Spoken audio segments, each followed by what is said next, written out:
ஆன்மீக உரையாற்றிய புதிய உலகம் அமைப்பின் நிறுவன தலைவர் சகோதரர் சதீஷ் கிருஷ்ணா அவர்களுக்கு நன்றியையும் வாழ்த்துக்களையும் தெரிவித்துக் கொண்டு, அடுத்ததாக நம்முடைய மாவட்ட இந்து முன்னணி பேரியக்கத்தினுடைய மாவட்ட தலைவராக இருந்து கொண்டு சிறப்பாக பணியாற்றி வருகின்ற மரியாதைக்குரிய வழக்குரைஞர் ஆரோகஞ்சி அவர்களை பேச அழைக்கின்றோம்.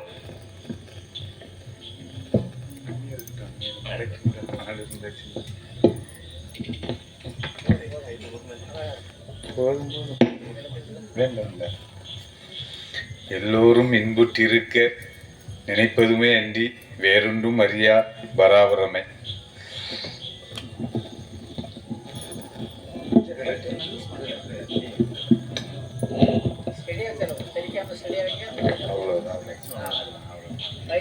இதுக்கு முன்னாடி என்னன்னா கவிஞர் அழகா பேசிட்டாங்க. அடுத்தது டாக்டரேட் வாங்கின புலவர். ஏன்னா இவங்க எல்லாருக்கும் மத்தியில் நாம பேசுறதுக்கு கொஞ்சம் சிரமம்தான். ஏன்னா இது ஏதோ இந்த மேடையில் நீயா நானா அத மாதிரி இருக்கு, பேசையிலே கொஞ்சம் கஷ்டம்தான். ஏன்னா எல்லாருமே ஆன்மீகத்தை பற்றி அதிகமா உணர்ந்து அதுலேயே தலைச்சி அதுலேயே இருந்ததுனால அந்த உணர்வு வெளிப்பாடு அந்த அளவுக்கு ஒரு சின்ன மன வருத்தம் என்ன அப்படின்னா, இவ்வளவு பெரிய தலைவர்கள், கவிஞர்கள், புலவர்கள் நம்மளுடைய சனாதன தர்மத்தை, இந்து தர்மத்தை பற்றி போற்றி புகழக்கூடிய இந்த நேரத்தில் இங்க உள்ள மக்கள்கள் எல்லாரும், ஏன்னா ஒரு நிகழ்ச்சியை நடத்துது அப்படிங்கிறது எவ்வளவு சிரமம் அப்படின்னு அந்த நிகழ்ச்சியை நடத்தக்கூடியவங்களுக்கு தான் தெரியும்.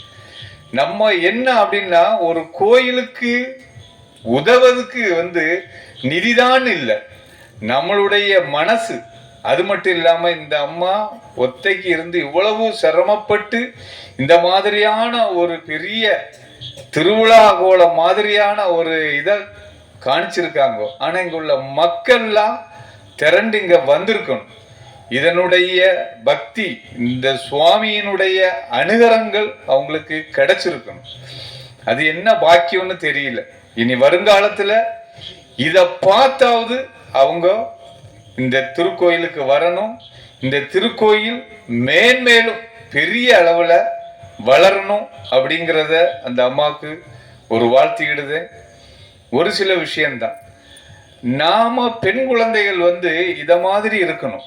ஐயா ஒரு பாடல் நிகழ்ச்சி ஆக்சுவலா இது கிடையாது, இருந்தாலும் ஐயா சொன்னாங்க சரி ஒரு பரதநாட்டியம் ஆடுமேன்னு. எந்த விதமான ஒரு சலனமும் இல்லாம, எந்த விதமான ஒரு இதுவும் இல்லாம உடனடியா அந்த பாடலை கொடுத்த உடனே அதற்கு ஏற்றால் போல என்னதான் நம்ம பேசினாலும் அதையும் தாண்டி அந்த குழந்தைகளுடைய அந்த முக பாவனை உடனே அந்த குழந்தைகளை, ஏன்னா சில விஷயங்களை நம்ம உடனே பாராட்டிடணும். இந்த மாதிரியான பாக்கியங்கள் இந்த ஊர்ல உள்ளவங்களுக்கு இங்க பக்கத்துல இருந்த பிறகும் அதை அனுபவிக்கக்கூடிய ஒரு பாக்கியம் கிடைக்கலையே அப்படின்னு ஒரு சின்ன வருத்தம்.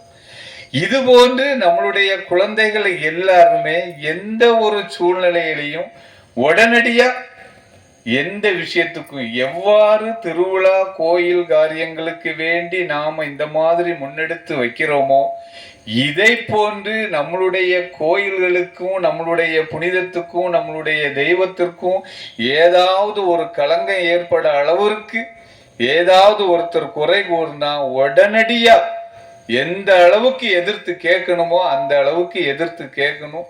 அதுல ஐயா முதல் நபர். ஏன்னா அனைத்து மேடையிலையும் நான் ஐயாவை பார்த்துருக்கேன், நிறைய மேடைகள்.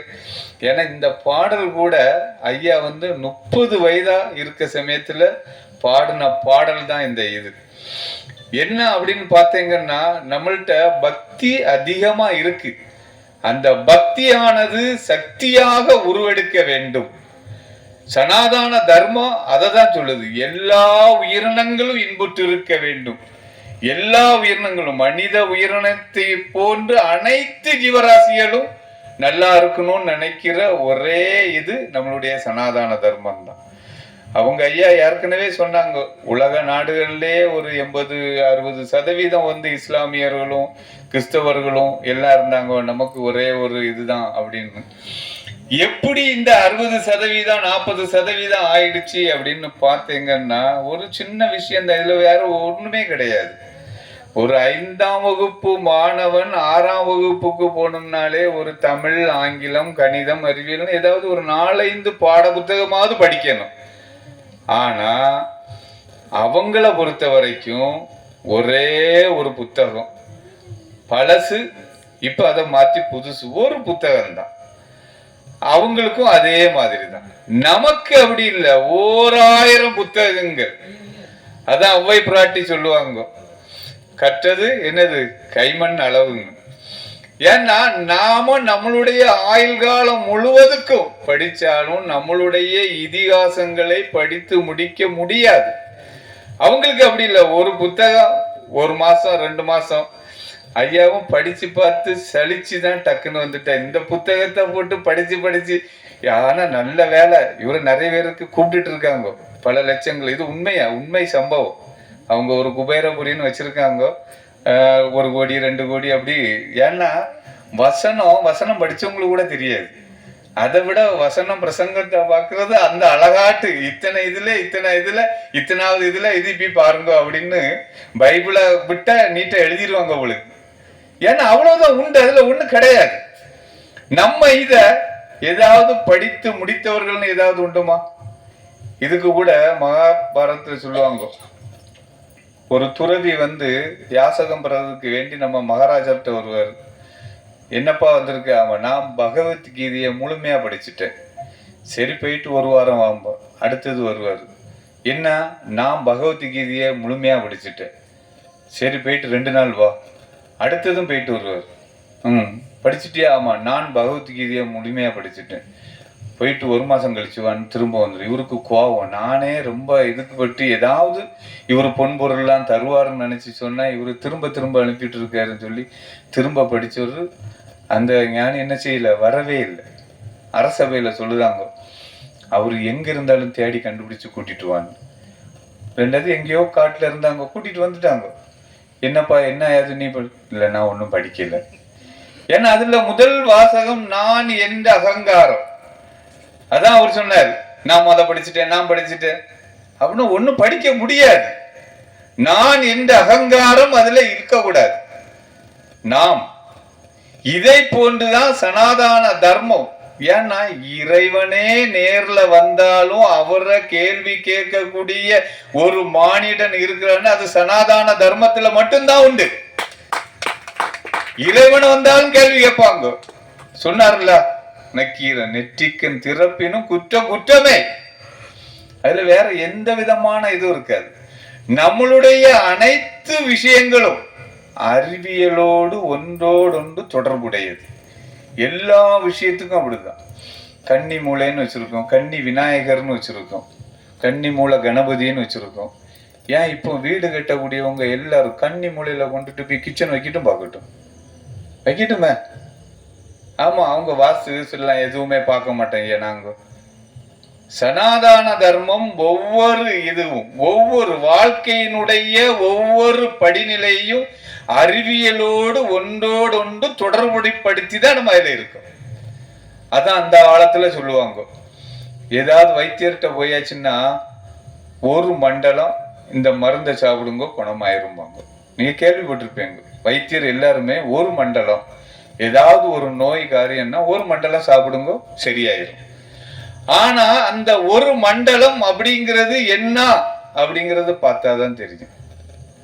அந்த 27 நட்சத்திரம், 12 ராசி, 8 கோள்கள், 9 கோள்கள் எல்லாம் சேர்ந்து அந்த மனிதனானது, மனித மூளையானது இந்த 48 நாட்களையும் ஒவ்வொரு நாட்கள் ஒவ்வொரு உலக சூழல் மாறிக்கிட்டே இருக்கும். அந்த மாதிரியான உலகம் ஒவ்வொரு சமயமும் மாறக்கூடிய அந்த விஞ்ஞான பூர்வமான இது 48 நாள். அதுதான் கும்பாபிஷேகம் முடிஞ்சு 48 நாள் கண்டினியூவா அந்த கோயிலுக்கு போகணும். ஏன்னா ஒருத்தர் 48 நாள் தொடர்ச்சியாக அந்த கோயிலுக்கு போக சமயம் நாம எதை நோக்கி எதற்காக பயணிக்கிறோமோ, எதை வேண்டி எதற்காக விரும்பி அந்த இறைவனிடம் சரணாகதி அடைகிறோமோ அது நமக்கு பரிபூர்ணமாக கிடைக்கும். அதுல எந்த விதமான மாற்றமும் கிடையாது. இது சயின்ஸ். சனாதானம் என்பது சயின்ஸ், இதுல மாற்றமே கிடையாது. இது இந்த காலம் இல்ல, அந்த காலம் தொட்டு. அதனாலதான் ஒரு மண்டலம் சாப்பிடுங்கோ அப்படிம்பாங்க. இன்னைக்குதான் இந்த அறிவியல் இவ்வளவு தூரம் வளர்ந்து எடுத்து இருக்கு. சொல்லுவாங்க உலகத்தினுடைய மைய புள்ளி எது? நம்ம சிவபெருமானினுடைய கால் குஞ்சித பாதம். அதுல இப்பதான் கண்டுபிடிச்சிருக்காங்க. ஆனா அதை விட டாப் அது நம்ம நிலத்துல. இப்ப நிறைய ஐயா வந்தாச்சு, வந்து என்ன செய்துட்டாங்கோ, விண்ணுலகிலே நமக்கு ஒரு பாயிண்ட் வச்சுட்டாங்க. அந்த பாயிண்ட்டுக்கு ஒரு பேரும் சூட்டிட்டாங்க. உலகத்துல வேற யாருமே அங்க போய் இறக்கல இல்ல. இறங்கி அதுக்கு இப்ப ரீசெண்டா ஒரு 2-3 வருடத்திற்கு முன்னாடி கொடுத்திருக்காங்க. என்னது? சிவசக்தி பாயிண்ட். யாருமே கொடுக்கல இல்ல. பழைய பல்லாயிரம் வருடத்திற்கு முன்னாக இருந்தாலும் சரி, இப்போ விஞ்ஞான ரீதியா இருந்தாலும் சரி, நாம தான் முன்னோடியாட்டே இருந்துட்டு இருக்கோம். இப்படியாக பல காரணங்கள். சிலவங்க சொல்லுவாங்க இல்ல ஆங்கிலேயர் வந்துதான் நீங்க படிச்சேங்க, ஷூ போட்டேங்க, செருப்பு போட்டேங்க அப்படின்னு. அவங்க வந்துதான் மருத்துவம்னு. சுஸ்ருதர்னு இருக்காரு, கூகுள்ல அடிச்சு பார்த்தா தெரியும். நான் சொல்லக்கூடிய அனைத்து விஷயங்களுமே கூகுள்ல அடிச்சா வந்துடும். சுஸ்ருதர் அப்படிங்கிறவர் 3000 வருடத்திற்கு முன்ன குட்டி நம்மளுடைய தலைமுடிய 2 கூறுகளாக வகுக்கக்கூடிய அளவுக்கு கூர்மையான ஆயுதத்தை பயன்படுத்தி இருக்காரு. அப்பவே அறுவை சிகிச்சை எல்லாம் பண்ணியிருக்காங்க. ஆனா நாம சொல்லுவோம் இப்பதான் நம்ம எல்லாம் இந்த ரீப்ளேஸ்மெண்ட்னு. அதுல நம்ம 63 நாயன்மார்கள்லாம் ரீப்ளேஸ்மெண்ட் எப்பவுமே பண்ணிட்டாங்க. முதல் யார் பண்ணாரு? கண்ணப்ப நாயனார் என்ன செய்தாரு? இறைவனுக்கு ஒரு கண்ணுல ரத்தம் வருதுன்னு சொல்லிட்டு உடனே கண்ணை பிடுங்கி வச்சுட்டாரு. அதுல இப்பதானே ரீப்ளேஸ்மெண்ட் பண்ணாங்க. நம்மளுடைய இதிகாசங்கள்லயும் சனாதன தர்மத்திலேயே அனைத்து விஷயங்களும் அறிவியல் பூர்வமாகவே இருக்கு. ஒவ்வொரு கோயிலும் கன்னி விநாயகர் இங்க இருக்கு, விநாயகர் அது கன்னிமூலையில கடைசியில இருக்கு, அடுத்தது சாஸ்தா.